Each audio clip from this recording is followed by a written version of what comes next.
नमस्कार विद्यार्थी मित्रांनो, माझं नाव सुहास भिसे. स्वागत आहे तुमचं सर्वांचं परदा करंट अफेअर्स मराठी या आपल्या मायबोली भाषेतील एज्युकेशनल यूट्यूब चॅनलमध्ये. विद्यार्थी मित्रांनो, आज आहे 5 जून 2023. आजच्या दिवसाचे जेवढेही चालू घडामोडीचे महत्त्वाचे टॉप प्रश्न बनत असतील ते सर्व प्रश्न आपण या व्हिडिओच्या माध्यमातून पाहणार आहोत. तरी सर्वप्रथम आपण जर नवीन असाल, पहिल्यांदा या चॅनलवरील व्हिडिओ पाहत असाल तर चॅनलला सबस्क्राइब करायला बिलकुल विसरू नका. ठीक आहे, चला तर मग आपण आजच्या व्हिडिओला सुरुवात करूया. त्या अगोदर कालच्या व्हिडिओमध्ये जो काही शेवटचा प्रश्न विचारला होता त्या प्रश्नाचं उत्तर जाणून घेऊया. काय होता प्रश्न? लिंग समावेशी पर्यटन धोरणाला कोणत्या राज्यामध्ये मंजुरी भेटलेली आहे? तर बऱ्याच विद्यार्थी मित्रांनी अगदी योग्य उत्तर टाईप करून सांगितलं आहे. पर्याय क्रमांक सी महाराष्ट्र हे या प्रश्नाचं योग्य उत्तर असणार आहे. तर महाराष्ट्र राज्यामध्ये लिंग समावेशी पर्यटन धोरणाला नुकतीच मंजुरी भेटलेली आहे. क्लिअर?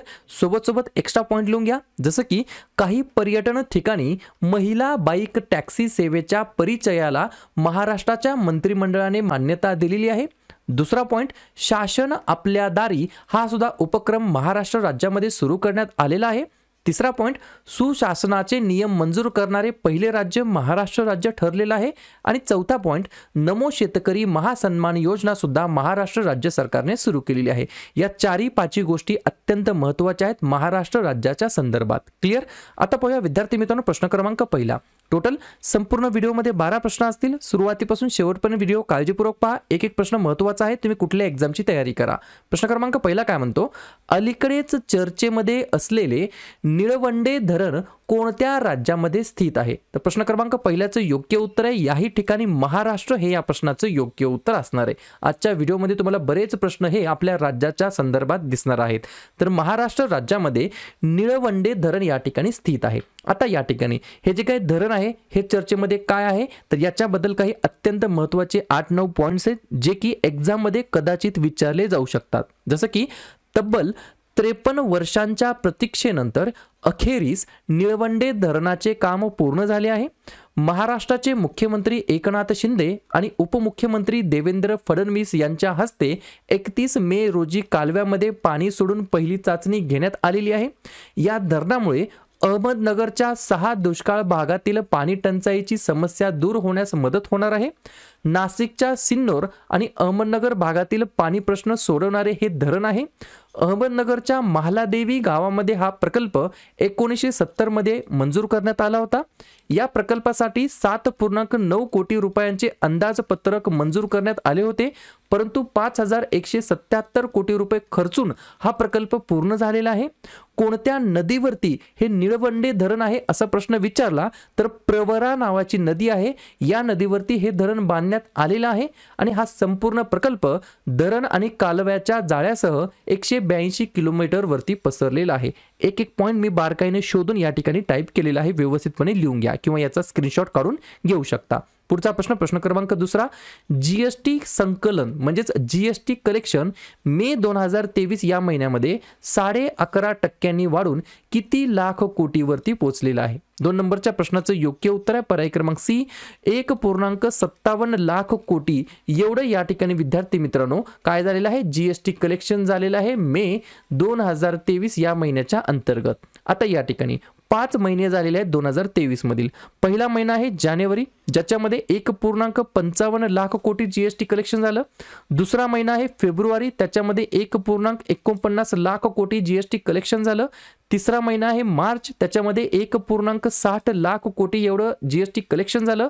चौथा महिना आहे एप्रिल, 1.87 लाख कोटी जीएसटी कलेक्शन झालं. आणि 5 नंबर आहे मे, 1.57 लाख कोटी एवढं जीएसटी कलेक्शन झालेलं आहे. 2023 मध्ये हायेस्ट जीएसटी कलेक्शन कोणत्या महिन्यामध्ये झालं आहे? तर एप्रिल 2023 मध्ये. या सर्व गोष्टी कशा संदर्भात आहेत? जीएसटी बद्दल लगेच आपण काही पॉइंट्स वरती चर्चा करूया जे की ऑलरेडी एक्झाम मध्ये विचारले आहेत. जसं की जीएसटीचा फुल फॉर्म आहे गुड्स अँड सर्व्हिसेस टॅक्स, मराठीमध्ये म्हणता येईल वस्तू आणि सेवा कर. जीएसटी ही संकल्पना कुठे निर्माण झाली? तर कॅनडा या ठिकाणी. 1 जुलै 2017 जीएसटीची अंमलबजावणी झाली, म्हणून जीएसटी दिवस हा दरवर्षी 1 जुलैला आपण साजरा करतो. जीएसटी हा अप्रत्यक्ष प्रकारचा कर आहे. जीएसटी परिषदेचे प्रमुख केंद्रीय अर्थमंत्री असतात. सध्याचे केंद्रीय अर्थमंत्री कोण आहेत? लगेच मला कमेंट करून सांगा. जीएसटी विधेयक मंजूर करण्यासाठी 101 क्रमांकाची घटना दुरुस्ती करण्यात आली. जीएसटीचे 3 प्रकार आहेत. एसजीएसटी म्हणजेच स्टेट जीएसटी, सीजीएसटी म्हणजेच सेंट्रल जीएसटी IGST म्हणजेच इंटिग्रेटेड GST. GST लागू करणारा पहिला देश आहे 1954 मध्ये फ्रान्स आणि भारतामध्ये लागू करण्यात आली 2017 मध्ये. भारतामध्ये GST लागू करण्याचा जो काही प्रस्ताव होता तो कोणत्या समितीने दिला होता, तर विजय केळकर समितीने दिला होता. GST लागू करणारे पहिले राज्य कोणते आहे, तर आसाम. आणि GST लागू करणारे शेवटचं राज्य कोणतं बनलं, तर जम्मू काश्मीर. या प्रत्येक गोष्टी व्यवस्थितपणे लिहून घ्या. पुढचा प्रश्न क्रमांक 3, भारताला कोणत्या देशामध्ये दुसरी जलविद्युत प्रकल्प उभारण्यासाठीची जी काही मान्यता आहे ती मिळालेली आहे. 3 नंबरच्या प्रश्नाचं योग्य उत्तर आहे पर्याय क्रमांक बी, नेपाळ हे या प्रश्नाचं योग्य उत्तर असणार आहे. तर नेपाळमध्ये या ठिकाणी दुसऱ्या क्रमांकाचा जलविद्युत प्रकल्प उभारण्यासाठी आपल्या भारताला या ठिकाणी परवानगी मिळालेली आहे. कोणाला, तर SJVN ला, म्हणजे भारतातील सतलज जलविद्युत निगम याला या ठिकाणी विद्यार्थी मित्रांनो दुसरा जलविद्युत प्रकल्प विकसित करण्यासाठी मान्यता मिळालेली आहे. आणि सध्या हे जे काही सतलज जलविद्युत निगम लिमिटेड आहे ते 900 मेगावॉटचा अरुण 3 जलविद्युत प्रकल्प विकसित करत आहे ऑलरेडी नेपाळ या देशाच्या अंतर्गत, जो की पूर्व नेपाळमधील अरुण नावाची नदी आहे त्या नदीवर वसलेला आहे, जो 2024 मध्ये पूर्ण होणार आहे. या गोष्टी नेपाळ या देशाच्या अंतर्गत होणार आहेत. नेपाळबद्दल लगेच आपण रिव्हिजन टाकूया. नेपाळचे नवीन अध्यक्ष बनलेत रामचंद्र पौडेल. नेपाळचे नवीन उपाध्यक्ष बनलेत राम सहाय प्रसाद यादव. नवीन पंतप्रधान आहेत पुष्पकमल दहल. नवीन मुख्य न्यायाधीश बनलेत हरिकृष्ण कार्की. राजधानी आहे काठमांडू आणि चलन वापरलं जातं नेपाळी रुपया. पाहूया पुढचा प्रश्न क्रमांक 4, ज्युनियर पुरुष आशिया हॉकी कप 2023 चे विजेतेपद कोणी जिंकलेलं आहे, तर 4थ्या नंबरच्या प्रश्नाचं योग्य उत्तर आहे पर्याय क्रमांक ए, आपला प्यारा भारत देश. तर भारताने या ठिकाणी ज्युनियर पुरुष आशिया हॉकी कप 2023 चे विजेतेपद पटकावलेले आहे. हे जी काही स्पर्धा झाली होती ती कुठे झाली होती, तर सलालाह ओमान मधील सुलतान काबूस युथ कॉम्प्लेक्स स्टेडियम या ठिकाणी ऑर्गनाइज करण्यात आलेली होती. हे जे काही चषक आहे पुरुषांच्या ज्युनियर आशिया चषक स्पर्धा याच्यातील भारताचे हे 4थे विजेतेपद आहे. 2004 ला, 8 ला, 15 ला आणि या वर्षी 2023 ला भारताने याचं विजेतेपद पटकावलेलं आहे. आणि या हॉकी स्पर्धेमध्ये भारत हा सर्वात यशस्वी देश ठरला आहे आतापर्यंत. या ठिकाणी कशाबद्दल बोलण्यात आलं, महत्त्वाच्या क्रीडा स्पर्धाबद्दल. तर लगेच काही झालेल्या महत्त्वाच्या क्रीडा स्पर्धा आहेत मागील काही महिन्यांमध्ये, त्या कोणी जिंकल्या त्याच्यावरती चर्चा करूया. जसं की खेलो इंडिया युथ गेम 2023 महाराष्ट्राने, ICC महिला T20 विश्वचषक ट्रॉफी 2023 ऑस्ट्रेलियाने, IPL 2023 CSK ने, वुमन्सचा IPL 2023 मुंबई इंडियन्सने, ज्युनियर कबड्डी वर्ल्ड चॅम्पियनशिप 2023 भारताने, बॉर्डर गावस्कर ट्रॉफी 2022-23 भारताने, इटालियन ओपन 2023 पुरुष एकेरी स्पर्धा डॅनिल मेदवेदेव यांनी, English premier league 2022-23 Manchester City यांनी, सुधीरमन चषक 2023 चीन या देशाने, Malaysia masters badminton championship 2023 HS Prannoy यांनी, महिला व्हॉलीबॉल चॅलेंज कप 2023 भारताने आणि ज्युनियर पुरुष आशिया कप हॉकी स्पर्धा 2023 भारताने. पुढचा प्रश्न क्रमांक 5, दरवर्षी जागतिक पर्यावरण दिवस वर्ल्ड एन्व्हायरमेंट डे कोणत्या दिवशी साजरा करण्यात येत असतो, तर 5व्या नंबरच्या प्रश्नाचं योग्य उत्तर आहे पर्याय क्रमांक डी, 5 जूनला दरवर्षी या ठिकाणी विद्यार्थी मित्रांनो जागतिक पर्यावरण दिवस म्हणून आपण साजरा करतो. जर तुम्हाला असं विचार 2023 ची थीम काय आहे तर लगेच लिहून घ्या, बीट प्लास्टिक पोल्युशन अशा प्रकारची थीम आहे 2023 साठी. प्रश्न कशा संदर्भात आहे, महत्त्वाच्या दिवसाबद्दल. तर लगेच जून महिन्यातील जे काही महत्त्वाचे दिवस असतील त्याच्यावरती आपण 2 मिनिटांमध्ये रिव्हिजन टाकूया. जसं की 1 जूनला असतो जागतिक दूध दिवस, 2 जूनला असतो आंतरराष्ट्रीय लैंगिक कामगार दिवस आणि तेलंगणा राज्य निर्मिती दिवस, 3 जून जागतिक सायकल दिवस, 5 जून जागतिक पर्यावरण दिवस, 7 जून जागतिक अन्न सुरक्षा दिवस, 8 जून जागतिक ब्रेन ट्यूमर दिवस आणि जागतिक महासागर दिवस, 12 जून जागतिक बालमजुरी विरुद्ध दिवस, 14 जून जागतिक रक्तदाता दिवस, 15 जून जागतिक पवन दिवस, 20 जून जागतिक निर्वासित दिवस, 21 जून जागतिक संगीत दिवस, जागतिक जलविज्ञान दिवस आणि आंतरराष्ट्रीय योग दिवस, 23 जून आंतरराष्ट्रीय ऑलिम्पिक दिवस आणि आंतरराष्ट्रीय विधवा दिवस. 26 जून अंमली पदार्थाचे सेवन आणि अवैध तस्करी विरुद्ध आंतरराष्ट्रीय दिवस आणि 30 जून जागतिक लघुग्रह दिवस. क्लिअर. पाहूया पुढचा प्रश्न, प्रश्न क्रमांक 6. सेल ही जी काही PSU कंपनी आहे याचे नवीन अध्यक्ष चेअरमॅन म्हणून कोणाची नियुक्ती करण्यात आलेली आहे? तर पर्याय क्रमांक C अमरेंदू प्रकाश असं त्यांचं नाव आहे. बरोबर. तर अमरेंदू प्रकाश यांची या ठिकाणी सेलच्या चेअरमॅन पदी निवड झालेली आहे. सेल SAIL फुल फॉर्म काय? Steel authority of India limited, ज्याची स्थापना 1973 ला झाली.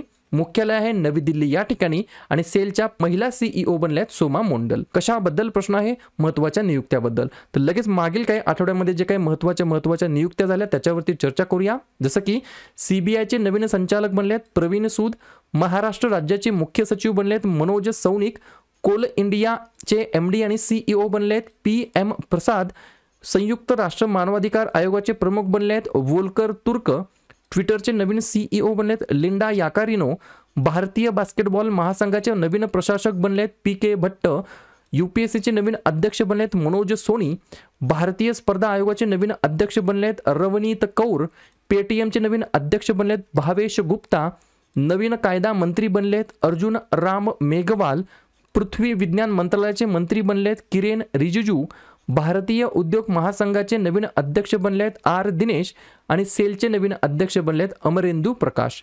पुढचा प्रश्न, प्रश्न क्रमांक 7. महाराष्ट्र सरकारने कोणत्या ठिकाणाचे नाव बदलून अहिल्यादेवी नगर असे करण्याचे जाहीर केलेले आहे? तर पर्याय क्रमांक B अहमदनगर हे या प्रश्नाचं योग्य उत्तर असणार आहे. तर अहमदनगरचे नवीन नाव आता काय असणार आहे?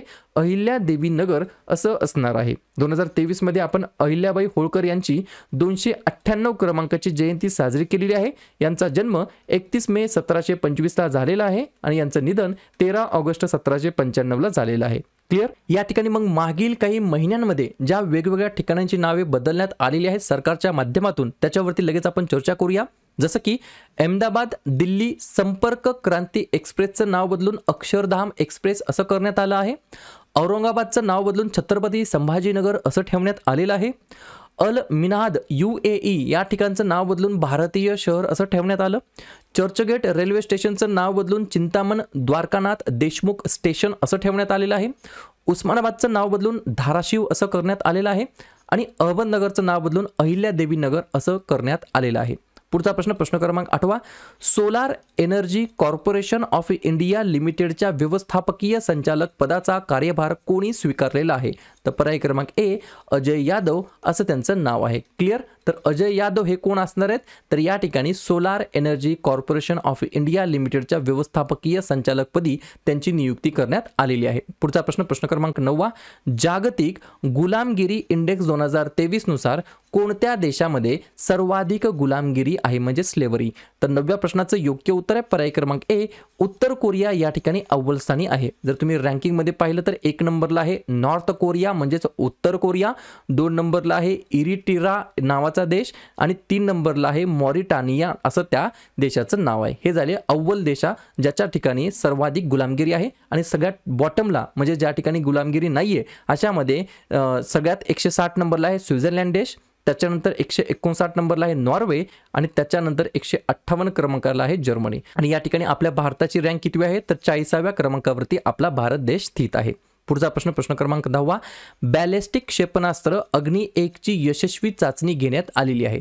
तर हे जे काही अग्नी 1 आहे हे कोणत्या प्रकारचे क्षेपणास्त्र आहे? तर 10व्या नंबरच्या प्रश्नाचं योग्य उत्तर आहे पर्याय क्रमांक C S2S म्हणजेच सरफेस टू सरफेस मारा करणारं हे क्षेपणास्त्र आहे. आता या ठिकाणी अग्नी 1 ते अग्नी 5 याच्यामध्ये तुम्हाला प्रश्न विचारले जातात.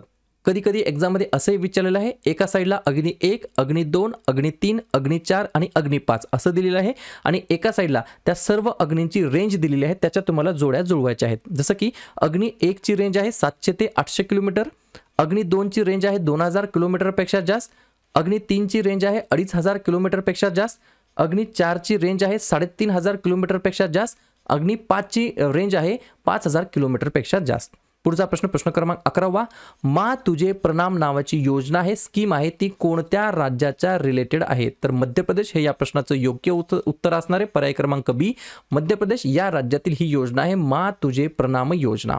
अशा प्रकारे शेवटचा प्रश्न, प्रश्न क्रमांक 12वा, कोणत्या राज्यामध्ये सुरक्षा दलांनी 40 लोकांचा सामना केलेला आहे, म्हणजेच एन्काउंटरमध्ये ते या ठिकाणी ठार झालेले आहेत? तर पर्याय क्रमांक ए मणिपूर हे या प्रश्नाचं योग्य उत्तर असणार आहे. तर मणिपूर राज्यामध्ये एन्काउंटरमध्ये 40 लोक या ठिकाणी सामना झालेला आहे, त्यांचा एन्काउंटर झालेला आहे. तर पर्याय क्रमांक ए हे या प्रश्नाचं योग्य उत्तर असणार आहे. सर्व गोष्टी क्लिअर झाल्या. तर अशा प्रकारे विद्यार्थी मित्रांनो हे होतात 12 प्रश्न. उपक्रम कंटेंट हा जो काही प्रयत्न आपण सुरू केला आहे मराठी भाषेमध्ये, मराठी विद्यार्थ्यांसाठी कसा वाटतो नक्कीच कमेंट करत चला. आणि या ठिकाणी तुमच्यासाठीचा आजचा खास प्रश्न, कोणत्या राज्य सरकारने अलीकडेच नमो शेतकरी महासन्मान योजना सुरू केलेली आहे? तमिळनाडू, महाराष्ट्र, राजस्थान की आंध्र प्रदेश? तर ज्या पण विद्यार्थ्यांना या प्रश्नाचं योग्य उत्तर येत असेल त्या प्रश्नाचं उत्तर तुम्ही कमेंट बॉक्समध्ये बिंदासपणे टाईप करून सांगा.